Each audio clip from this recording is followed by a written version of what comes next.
Hello viewers, আসসালামু আলাইকুম। আমরা গিয়েছিলাম ঢাকায় আমার ফুফাতো বোনের বাসায় বেড়াতে। তো গিয়ে শুনি দুলাভাইয়ের আজকে বার্থডে।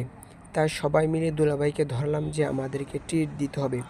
তাই দুলাভাই এক পর্যায়ে বলল যে চলো সবাই মিলে কক্সবাজার যাই। যেই বলা সেই কাজ। তাই সবার সবার কাপড় চোপড় গুছিয়ে বাসা থেকে বের হয়ে একটা সিএনজি নিয়ে সোজা চলে গেলাম বাস স্ট্যান্ড। বাস স্ট্যান্ড এসে আমরা আমাদের বাসের জন্য ওয়েট করতেছিলাম। আমরা যেহেতু লং টাইম জার্নি করব, তাই আমরা চেয়েছিলাম স্লিপার কোচে করে যাব। আমরা যেহেতু 5 জন লোক ছিলাম, তাই আমরা ডাবল বেডওয়ালা 2টা সিট নিয়ে নিলাম। এর মধ্যেই বলতে না বলতে আমাদের সেই গাড়িটি এসে উপস্থিত হয়ে গেল। আমরা সবাই মিলে গাড়িতে উঠলাম। এরপরে গাড়িতে উঠে সবাই একটু রেস্ট নিলাম। আসলে গাড়িটা ছিল এক কথায় অসাধারণ। জার্নির জন্য গাড়িটা একদম পারফেক্ট। এরপরে সব কিছু গুছগাছ করে দুলাভাইকে ডাকলাম কেক কাটার জন্য। এই কেক কাটাটা ছিল দুলাভাইয়ের জন্য একটা সারপ্রাইজ।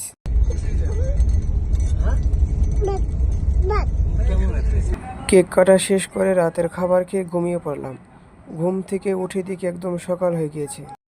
সকালে আকাশের ওয়েদারটাও ছিল একদম অসাধারণ। এর মধ্যেই বলতে না বলতে আমরা চলে আসলাম কক্সবাজার। কক্সবাজার এসে নেমে আমরা একটা অটো নিয়ে সোজা চলে গেলাম আমাদের হোটেলে।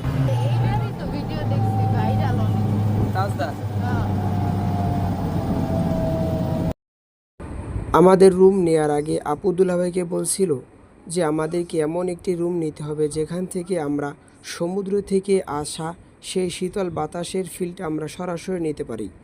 তো আমরা যেভাবে চেয়েছিলাম আমরা আমাদের রুমটা ঠিক সেভাবে পেয়ে গেলাম। এইদিকে দুলাভাই আর ভাগিনা দুজনে মিলে বসলো আলোচনায় কোথায় যাবে এবং কি করবে। এরপরে ভাগিনা পায়ের উপর পা তুলে বসে রইল কতক্ষণ। এরপর সবার পেটে যেহেতু ক্ষুধা, তাই সবাই খাওয়ার জন্য চলে গেলাম ছাদের উপরে। এরপর আমরা এখানে এসে খাওয়া দাওয়া শেষ করলাম।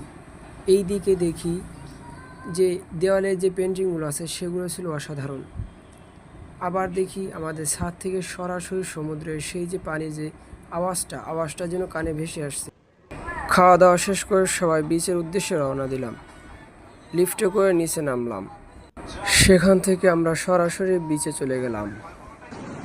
আসলে এই বিচে আসার সাথে সাথে আমাদের মনটা যেন ভালো হয়ে গেল। এখানের ওয়েদারটা ছিল অসাধারণ, একটু মেঘলা থাকলেও কিন্তু অসাধারণ লাগছিল। এখানে যেই আসুক না কেন, বৃদ্ধ এবং যুবক সবাই আসলে সবাই মনে হয় যেন তারা তাদের ছোটবেলায় ফিরে গিয়েছে। বন্ধুরা, আজকের ব্লগ এই পর্যন্ত।